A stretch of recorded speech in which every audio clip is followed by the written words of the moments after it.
s'il y a un virus mutant qui apparaît, un virus respiratoire mutant avec la même contagiosité, compte tenu de notre incapacité à lutter contre la contagion, parce qu'on ne sait pas le faire, par manque de connaissances et aussi par manque d'organisation sociale, eh bien, on ferait face à un désastre considérable. Mais vous n'avez pas le sentiment d'avoir pensé que ce serait moins important que ça ne l'est devenu?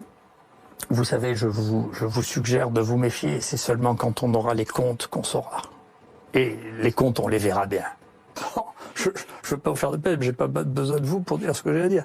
Non, mais on est là. Si vous voulez, c'est que les seuls traitements qui sont utilisés aux États-Unis, c'est l'hydroxychloroquine et l'azithromycine. C'est les seuls médicaments qu'utilisent les médecins. Il y a un institut de sondage qui sonde tous les médecins du monde. Dans 57% des cas, ils utilisent l'azithromycine et la chloroquine, que vous le recommandiez ou pas. Mais alors, en comment France, vous en France, mais attendez, en France, on prescrit pareil. Donc tous les médecins, quand on leur dit, écoutez, il y a quelque chose qui donne des résultats et qui ne présente pas de risque, puisque c'est des médicaments les plus banals du monde. Vous êtes sûr de ça?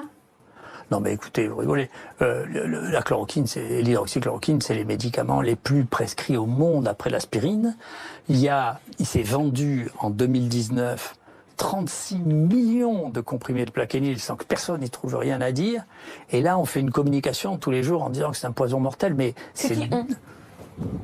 Je sais pas, il faut demander au directeur de la NSM comment il en est arrivé là. Pourquoi il n'a pas dit c'est une fake news? Il aurait dû dire c'est une fake news, c'est pas possible. C'est qu'il connaît pas un médecin praticien. Il y a un papier. Ils ne suivent pas l'autorité. Mais on peut pas la suivre. Quand on vous dit qu'un truc est un poison mortel qui tue et que vous avez une série là qui est online, hein, dans lequel les gens ont étudié 900 000 personnes traitées par hydroxychloroquine. Aux mêmes doses que celles que vous avez administrées. Aux mêmes doses. Et bien sûr, c'est des doses que moi j'utilise depuis des années. C'est les doses qu'on utilise pour les lupus ou pour les arthrites rhumatoïdes. Donc, et qu'ils ne voient aucun accident cardiaque sur 900 000 personnes. Non mais dites, c'est des études. Avant de refaire des études comme ça, il faudra en faire. Donc je sais plus ce que c'est la sécurité. Si ça, c'est pas sûr, alors on sait plus ce que c'est. Donc tout ça n'est pas raisonnable. Honnêtement, si un jour on se met à réfléchir sur l'histoire de l'hydroxychloroquine, qui est quand même l'histoire moi la plus fantasque que j'ai entendue en médecine de ma vie. D'accord.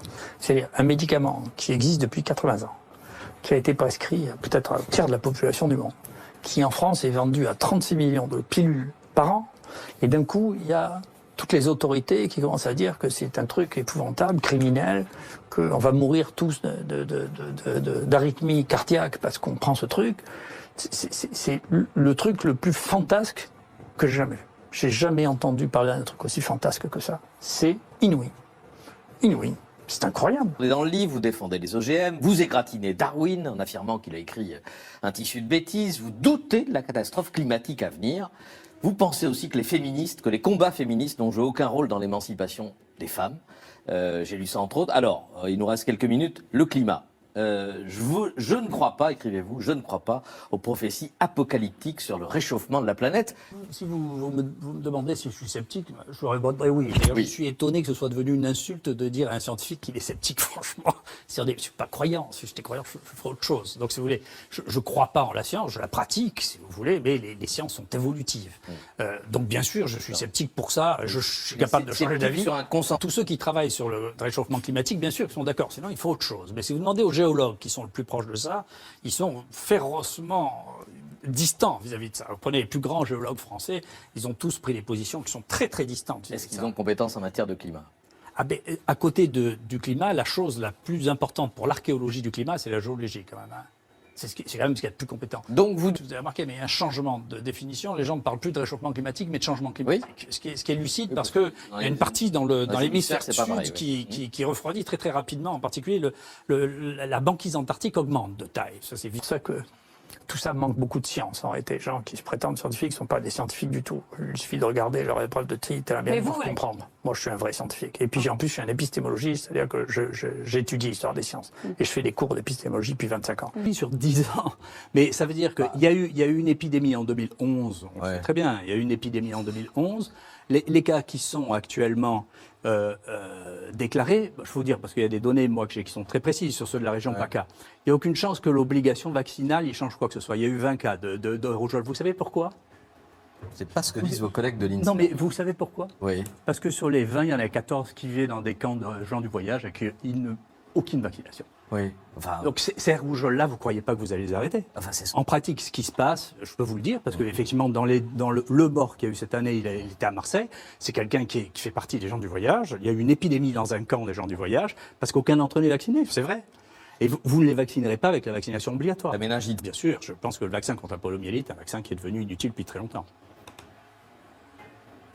Vous savez combien il y a de cas de poliomyélite autochtones Oui. en Europe depuis 40 ans? Oui. 0. Et quelle est la couverture vaccinale? Il y a peut-être pas, il y a pas un lien. C'est 97% en France. Non, ça circule. Si non. ça circule plus, c'est peut-être parce que justement les gens sont très vaccinés, non? Je suis content que vous vouliez m'expliquer la poliomyélite, mais je vais vous l'expliquer.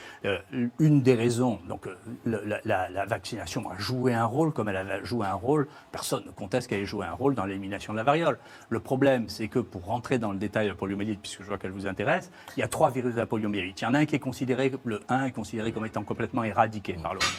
L'autre, le 2, est considéré comme ayant disparu de la surface de la Terre depuis plusieurs années. Il reste du circule du 3 et uniquement au Pakistan, en Afghanistan et au Nigeria. Dans les 15, qui est l'Iran, dans lequel c'est contrôlé maintenant pour les mêmes raisons.